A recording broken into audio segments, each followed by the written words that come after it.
Welcome back again to our show with Dr. Sandarbh Patel, where we're going to talk about the recent way to diagnose heart care. Welcome back to our show, Dr. Sandarbh Patel. Let me begin with a question. My first question: how have newer imaging techniques like CT, angiography, or cardiac MRI made it easier to detect heart diseases early? Thank you very much, Madhvi, for having me back. And this topic is anyway very close to my heart because the recent advances in diagnosing heart problems as well as treating various heart related diseases by angioplasty helps patients in getting early diagnosis. They don't miss out on important diagnosis, and also helps them recover faster and in a better way about heart disease. So particularly when you asked about CT, coronary angio or cardiac MRI, so both of them can diagnose a silent blockage. Particularly CT coronary angio is kind of imaging technique where we see the heart blood vessel directly. Like in angiography, we can see the heart blood vessel, all the three vessels. Same way in CT coronary angio, we see all the three blood vessels directly. Cardiac MRI, how it works, that it checks the pumping function of the heart, whether it is less or not, and which area of the heart is pumping less. Then it correlates that this area is working less, so LAD has a blockage, LCX has a blockage, RCA has a blockage. But CT coronary angio, it directly visualizes. Now the benefit of CT coronary angio is patients don't need to get admitted. Many of the patients have fear of going to the hospital and getting admitted. And we have to puncture the artery for routine angiography. Let me make it clear that CT coronary angiography has role in certain scenario and situations only. Heart attack के patient को मैं CT coronary angio नहीं बोलूँगा, और किसी को severe pain हो रहा है, हार्ट अटैक जैसा पेन है, तो वो इंसिस्ट ना करे कि डॉक्टर मुझे CT कोरोनरी करानी है. इसका इंडिकेशंस पर्टिकुलर सेट में है, पर इट इज़ वेरी हेल्पफुल. जैसे कोई यंग पेशेंट है जिसको चेस्ट पेन है, ECG, इको वगैरह नॉर्मल है, बट स्टिल मुझे एज अ कार्डियोलॉजी सस्पिशन है कि हार्ट का प्रॉब्लम हो सकता है, तो उसको सीधा angiography is at times not indicated और difficult. But when I say CT coronary angiography, it is non-invasive, you don't need to get admitted, only duration required is about 1 hour at the CT scan center, and it gives complete accurate diagnosis. If CT coronary angiography has a blockage 70 or more, then we go for angiography and treat it. If it has 60 to 70% blockage, then also we do angiography. But if CT coronary angiography says that blockage is not there, or it is 30, 20, 40%, then we can confidently say that you don't have any major block and we can keep you on medication. Another major advantage of CT coronary angio is at times in reluctant patient is to get them a diagnosis. Many a times in reluctance for going for specific test, they don't get any test done. So because this is very non-invasive and doesn't need the admission, so we can convince patient little easily. And many a times it happens that asymptomatic patient have significant blockages, and those blockages have a risk of heart attack, so we get the diagnosis before heart attack starts, and we can treat it and we can prevent and save lives. Understood. So, if we talk about the angioplast, so that we can deeply check about the blockages. Can you give us an example, like how you can diagnose, how you can explain us those blockages, which artery is blocked, how do you get to know? As I said, CT coronary angiography. So one of my patient who was very reluctant for any evaluation, we came to know that there was a blockage in his heart vessel on CT angiogram. Then we took him for routine angiography. And we came to know that the main vessel of left side of the heart, you can see in this diagram that there are three vessels, 1, 2 and 3. So this is right side, this is the left side on the back surface of the heart, LCX, and this is LAD, the main vessel, which supplies 50-60% of the heart. It had 100% blockage.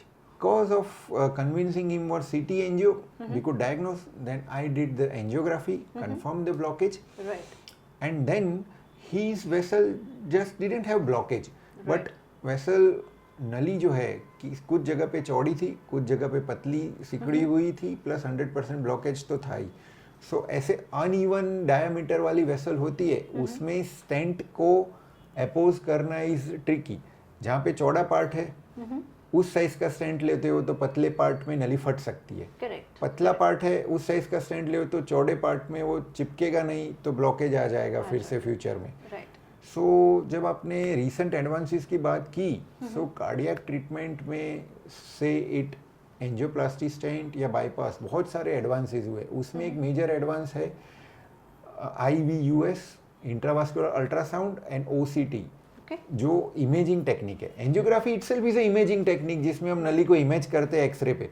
पर इसमें क्या होता है, हम पहले wire लेते हैं, फिर उसके ऊपर बलून से ब्लॉक खोलते हैं और उस पर फिर स्टेंट वायर के ऊपर ही जाता है. तो उसी वायर के ऊपर एक छोटा सा 2 मिलीमीटर चौड़ाई, मतलब कितना नैरो है, एक प्रोब जैसा जाता है वायर के ऊपर जो 2 मिलीमीटर मुश्किल से चौड़ाई है उसकी. वो बाहर मशीन से कनेक्टेड होता है, वायर के ऊपर हार्ट की नली के अंदर जाता है. सो हम जैसे पेट की सोनोग्राफी करते हैं, फिर कैप्सूल एंडोस्कोपी करते हैं. पेट की एंडोस्कोपी में कैप्सूल जो होती है उसके अंदर अल्ट्रासाउंड होता है. ऐसे ही हार्ट की नली की अंदर की सरफेस को और वॉल को हम अंदर से विजुअलाइज करते हैं, उसको इंट्रा कोरोनरी इमेजिंग बोलते हैं.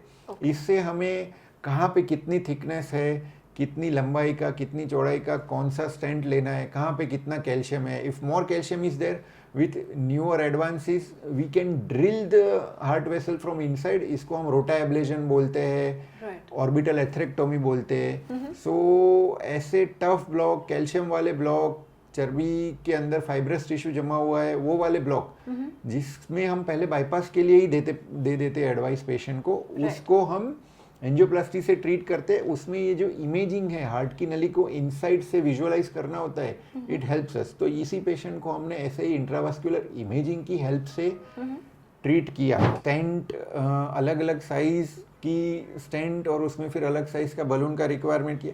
और बेस्ट पार्ट इज की after stent placement we again put that intravascular ultrasound inside the vessel and see that result is best or not. And that patient has today come for follow-up also. He is very asymptomatic and I am just going to check his echocardiography also to see if his heart function and everything is doing good or not. और ऐसी जो recent advances है, उसमें एक नया advance अभी ये भी आ गया है कि स्टेंट की टेक्नोलॉजी भी इवॉल्व हो गई है. तो ऐसे कैल्शियम वाले ब्लॉक में भी अच्छे से स्टेंट लाइफ लॉन्ग वर्क करते. तो what happens with this recent advances, I could treat the patient nicely, उसको स्टेंट भी अच्छे से लग गया. And the stents are also now of advance technology. So जो कैल्शियम वाले ब्लॉक है, टेढ़ी मेढ़ी वेसल है, उसमें भी एडजस्ट हो जाए उस टाइप के स्टेंट्स है, मेडिकेटेड स्टेंट्स है. और अनदर एडवांटेज इसकी पेशेंट्स को जिसको किडनी का या लीवर का प्रॉब्लम हो, they are afraid of angioplasty, that lifelong blood thinning agent लेनी पड़ती है और डॉक्टर्स मना करते हैं, उसमें ब्लीडिंग रिस्क रहता है. So now newer advances in imaging technology as well as stent technology, we can stop the blood thinning medicines earlier also. So in nutshell, technology for imaging, newer quality of stents, etc. has advanced the heart care in such a way that patients are at the most benefit. So advancement के topic पे मेरा emphasis इसलिए रहता है कि patients should understand now that with technical advantages, they should fear less about these procedures. These procedures are more safe. bypass की जगह angioplasty भी ज़्यादा अच्छे रिजल्ट विथ मोर सेफ्टी दे सकती है. एंड देन मेडिसिन भी जल्दी स्टॉप हो जाती है. तो हर तरह के फियर से हम दूर रह सकते हैं और इस ट्रीटमेंट टेक्निक्स के लिए आगे बढ़ सकते हैं. Like we can check the echo of this patient जिसको अच्छे से ट्रीटमेंट हुई और he is doing good. I guess let's see the echo. Right. Let's go. Let's see the echo so that it will give us more better view, and you can relate what Dr. Sandarbh Patel has just explained us about angioplast and the stunt process and how he going to check via echo.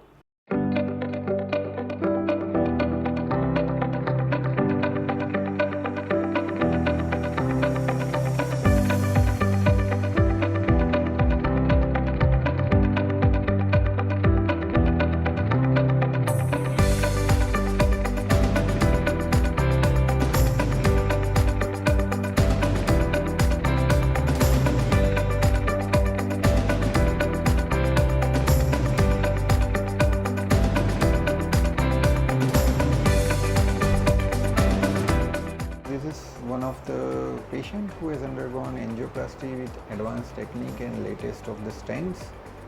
In this echocardiography, of course, I cannot visualize the stent directly, but it gives an indirect evidence of how heart is functioning, and the pumping function is very nice due to use of advanced technology and latest stent. His recovery has been nice, and also he was on path of recovery very easily and early. Let's begin with a rapid fire question. Thank you for all the 3 episodes insights. My first question of the rapid fire is, are smartwatch ECGs accurate, yes or no? Yes, they are, but conditions apply. Right. Will robots replace surgeons in heart care, true or false? Can't replace, but they are assisting in better outcome in a good way. Right. Is heart disease still the #1 killer worldwide, yes or no? Yes, without any doubt. Second is, how has minimally invasive or robotic heart surgery changed recovery times for patients? Robotic heart surgery has reduced the recovery time, and minimal invasive surgery has done wonders in rapid recovery and resumption of work. Right. What are some new medicines or therapies that are game changers in reducing risk? There are many newer medicines and injections are coming up. They help in weight loss, reducing heart attack risk, and particularly some lipid lowering injections are there where you take 1 or 2 injections a year and your bad cholesterol LDL is below 40.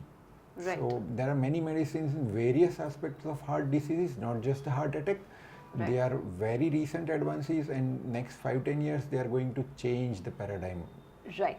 Wearables and smartwatches claim to detect irregular heart rhythms. Are they reliable tools or just trends? They are the trends over last decade.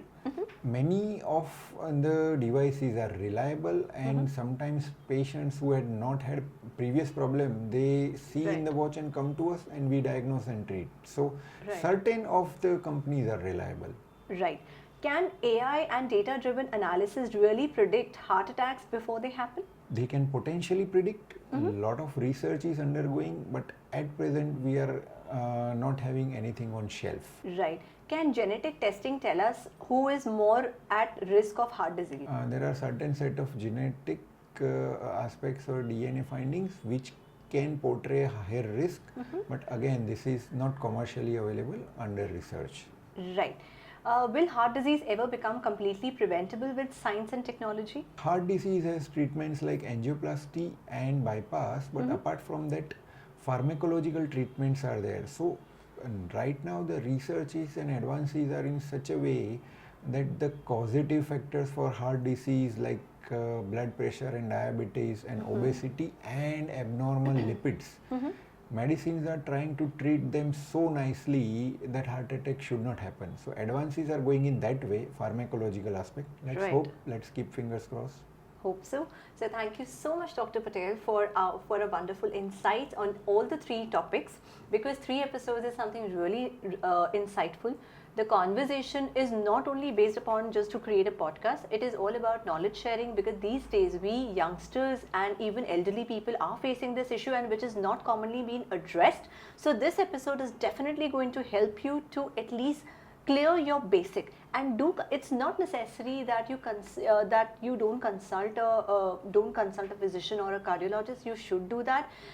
It's not a choice. You have to save your life, as I said earlier, because you are meant to live healthier, happier life ahead and keep your heart healthy.